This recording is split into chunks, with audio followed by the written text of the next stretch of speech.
시청자 여러분, 안녕하십니까? 여기는 독일에서 보내드리는 이영기의 독일 이야기. 오늘은 마지막으로 베를린에서 DMZ로 12번째입니다. 독일 통일을 이끈 콜 총리와 윤 대통령을 비교할까 합니다.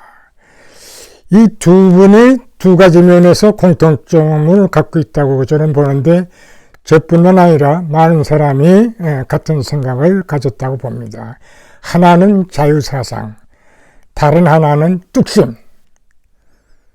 윤 대통령이나 콜 총리나 이 점에서 참 비슷해요. 우선 자유. 그동안 윤 대통령의 자유에 대한 그 강조, 대통령 취임식에서도 그렇고 지난 3.1절에도 그렇고 또 통일관도 자유통일, 아주 확고하게 자유사상이 강한 사람입니다. 저는 굉장히 고무적이라고 쭉 생각하는데 콜도 꼭 마찬가지예요. 제가 이 자유와 관련해서 통일과 관련해서 콜의 한 얘기를 그 문장이 너무 좋아가지고 한번 인용할 필요가 있지 않나 그런 생각을 합니다. 이것은 제가 옛날에 세미나에서 발표했던 겁니다. 콜의 기본적 입장은 독일 기본법 전문에 기재된 독일인들의 자유여건을 통한 자유통일이다. 그에게 있어 자유는 독일 문제의 핵심이다. 민족 통일을 최우선으로 독일인들의 자유 속에 성취되지 않으면 안 된다는 것이다. 통일이 아무리 중요하더라도 부자유 속에서 있을 수 없다는 것이다. 민주주의와 독재 사이에 어떤 제3의 길이 있을 수 없으며 만약 제3의 길이 찾는다면 그것은 우리의 자유를 위험 속에 빠뜨린다는 것이다. 이 민주주의 국가에서는 유일하게 자유사상만이 유일하게 가장 민주사회를 대표하는 그 자유에 대한 정의를 여기서 내리는데 굉장히 좋은 문구예요. 그래서 여러분께 제가 인용을 했습니다. 어디까지나 자유통일. 또 그렇게 해서 이루어진 것이 독일의 통일입니다. 근데 바로 윤 대통령 경우도 취임사나 3.1절이나 자유에 대해서 굉장히 강조를 하고 자유를 위해서 우리는 통일할 수밖에 없다. 그래서 이것을 뒷받침하기 위해서는 독일이나 우리나라나 보면은 안보 체제 확립입니다. 안보가 전제되지 않고는 자유를 확보할 수가 없어요. 그 독일의 경우는 나토, 지금까지 유지되는 나토, 우리나라의 경우는 한미동맹. 이번에 작년에 캠프 데비드에서 한일 미국이 만나서 안보체제 확립을 다짐했다는 것은 큰 의미를 저는 갖고 있다고 봅니다. 나토는 지금 32개국으로 확장이 됐어요. 근데 우리는 한미동맹, 일미동맹은 있지만 이 삼국관계가 하나가 되질 않았는데 작년 데비드 정신에서 데비드 별정에서 세 지도자들이 모여서 삼국의 하나의 군사적인 합의로 굉장히 안보 체제를 확립하지 않았나. 이건 굉장히 큰 사건입니다.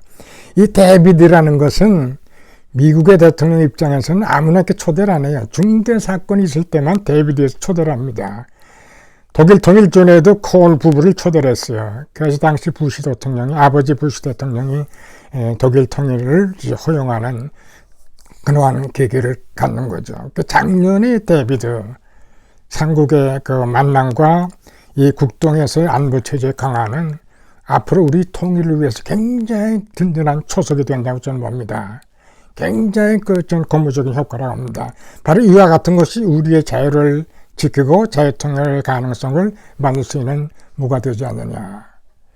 자, 뚝심, 콜과 이 윤 대통령의 뚝심이 비슷한 점이 있어요. 이것은 저만이 갖고 있는 생각이 아니라고 보는데요. 콜의 전형적인 뚝심이 어디 있냐면은 1989년 11월 9일 백림장벽이 무너지고 그 다음에 같은 해 1989년 11월 28일 독일 의회에서 콜이 단단한 결심을 갖고 통일 10개조항을 발표합니다. 이것을 비밀로 지키기 위해서 자기 측근자 10명, 또 이 문장도 자기 와이프가 하네르가 이것을 작성할 정도로 당시 외무장관인 겐시아에도 알리질 않았어요. 그래가지고 연합국도 알리지 않고 그래가지고 일방적으로 국회에서 통일 10개 조항을 발표한 거죠. 원래 독일은 연합국에 의해서 분단이 되고 아직도 연합국과의 관계에서 평화협정이 체결하지 않은 상태에서 독일 통일의 최종 사인은 연합국에 의해서 합의에 의해서 결정되게 됐는데 연합국이 합의도 하기 전인데 콜이 국회에서 10개 조항을 발표하면서 우리들은 앞으로 통일하겠다. 이거는 굉장히 큰 사건입니다. 누구도 감히 추진할 수 없는 그러한 사건인데 콜과 같은 뚝심이 있는 사람이기 때문에 가능했다고 저는 봅니다. 콜에 대해서 항상 비판을 자주 하던 헬무트 슈미트 전 총리가 그의 독일 통일이라는 책에서 보면은 이 사건을 굉장히 격찬해요. 많은 비판을 자다한 사람이 이 사건만은 굉장히 찬사를 던지는 그러한 사건입니다. 결국 이와 같은 자유사상과 이런 뚝심 이것이 합쳐져 가지고 결국은 통일의 기회를 포착하면서 독일 통일을 일으키지 않았나. 저는 이런 걸 생각하면서 제 책에도 마지막에 이 점을 많이 강조를 했습니다. 우리는 콜로부터 배우자. 그리고 우리도 그와 같은 토대 위에서 우리도 탕론할 수 없는가. 기본적으로는 자유와 인권을 토대로 한, 또 안보를 토대로 한, 그래야 평화 정착도 되는 것이고 통일의 가능성도 있을 수 있는 겁니다. 안보가 튼튼하지 않는 상태에서는 자유를 지킬 수가 없어요. 그 자유와 안보는 밀접한 관계를 갖고 있어요. 저는 독일의 통일을 보면서 우리 현재 윤 대통령이 하는 대정치라든가 이 원전을 다시 회복해가지고 대외적으로 발전시킨다든가 또 데비드에서의 삼국관계 우리 안보 체제를 확립한다든가 또 북한에서 도발만 하면은 즉시로 대응하라. 제가 볼 때는 김정은이가 우리 윤 대통령을 가장 전 무서워하리라 봅니다. 과거 2010년 연평도 사건 있지 않습니까? 그때 우리는 아무런 대응을 안 했어요. 그냥 그런 사건이 있다고 생각하고 있어요. 윤 대통령은 가만히 있을 사람이 아닙니다.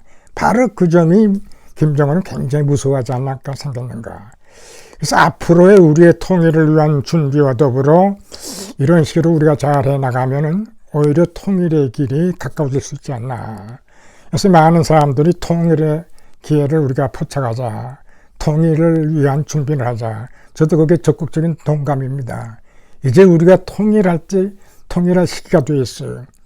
이번 선거를 제가 가만 보면서 우리나라를 위해서 통일을 할 수 있는 그 능력을 가진 그 당을 찍어야 되지 않겠어요? 저는 그렇게 봅니다. 이제 바로 모레면 선거인데요. 우리 민주주의를 지키기 위해서, 우리 통일의 가능성을 만들기 위해서 저는 높아지면서가 아니라 우리 먼 외국에서 우리나라가 정말 잘 돼서 통일의 날이 되기를 저는 마음속으로 굉장히 기다리는 그런 사람입니다. 지금까지 거기에 대해서 전권했고 시청해 주셔서 감사합니다.